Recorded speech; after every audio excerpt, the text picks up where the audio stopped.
እናቴ አረቄ ታወጣ ነበርና በጣም የሚያመኝ ነገር ነበር። የሆነ ደህና ነገር እዚህ ከተማ ላይ ሁላ ሆኜ ስበላ ስጠጣ እናቴ ትዝ ትለኛለች እና ይሄንን ነገር ሳላሳካ የኔ ህልም የሚባል ነገር የለም አልነበረና አረቄ ማውጣት እንስራውን ስበሪው አልኳት።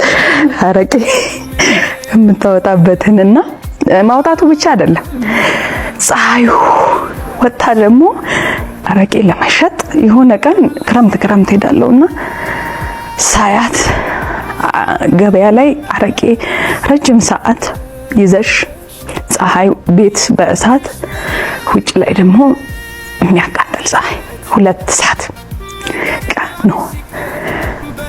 መቆም የለብኝም እየወሰኝ እግዚአብሔር ይመስገን ከፈጣሪ ጋር እንዳልኩሽ እግዚአብሔር ነገሮችን በሙሉ አስተካከለልኝ አገዘኝና ያ ነገር ቆመ።